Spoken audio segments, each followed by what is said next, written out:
এবাৰ দুবাৰ নহয় বাৰে বাৰে ঘোষণা কৰিছে মুখ্যমন্ত্ৰীয়ে। অগপৰ সৈতে বিজেপিৰ মিত্ৰতাও সম্পন্ন হ'ল। আসন বুজাবুজিও চূড়ান্ত হ'ল। অসম গণ পৰিষদ দলৰ লগত মিত্ৰতা চূড়ান্ত হৈছে। মিত্ৰতাৰ যিটো ষ্ট্ৰাকচাৰ আমি নতুন দিল্লীত আমাৰ ৰাষ্ট্ৰীয় নেতৃত্বৰ পৰা অনুমোদন পোৱাৰ লগে লগে আমি ঘোষণা কৰিম।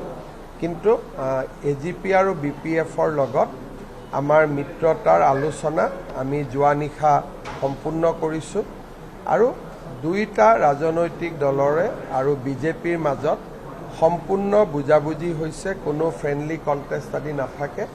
সম্পূৰ্ণ চিট বাই চিট আমাৰ এলায়েন্স হৈ গৈছে।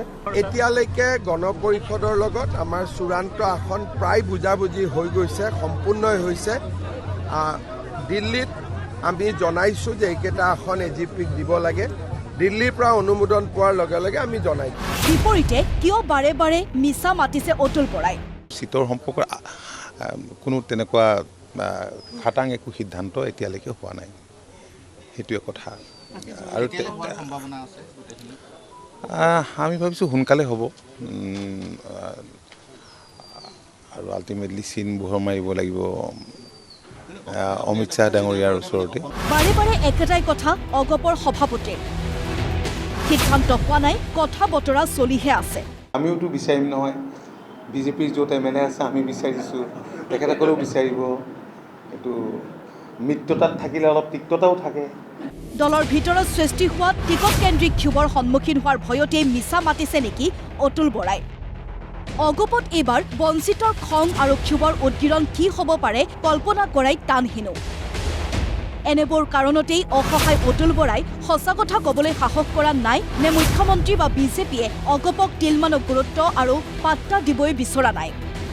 মুখ্যমন্ত্ৰীয়ে আজিও মিত্ৰ দলটোৰ দাবীক লৈ বিদ্ৰূপেৰে ক'লে, অগপ ডাঙৰ পাৰ্টি, 126টাতে প্ৰাৰ্থী আছে। বিজেপিয়ে কেইটামানতহে প্ৰাৰ্থী দিব।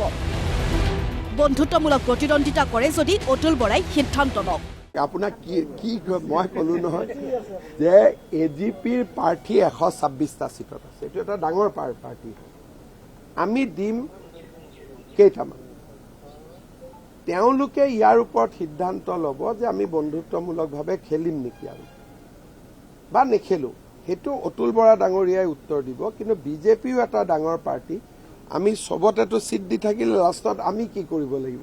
মুখ্যমন্ত্ৰীৰ মতে অগপৰ সৈতে মাত্ৰ 15 মিনিটতে আসন বুজাবুজি হৈ গৈছে। কিবা সমস্যা আছে বুলি অতুল বৰাই তেওঁক এবাৰো কোৱা নাই। মোৰ লগত কিন্তু অতুল বৰা ডাঙৰীয়া এবাৰো কোৱা নাই। এইটো আপোনালোকেহে কয়। অতুল বৰা, কেশৱ মহন্ত, ফণীভূষণ চৌধুৰী, বীৰেন বৈশ্যৰ লগত মই কথা পাতিছোঁ। একজেক্টলি 15 মিনিটত আমাৰ কাম হৈ গৈছে। বাকীটো কোনেওতো তেওঁলোকে কোৱাও নাই। মুখ্যমন্ত্ৰীৰ দাবীলৈ চালে এটা কথাই স্পষ্ট, অতুল বৰাই মিছা মাতিছে।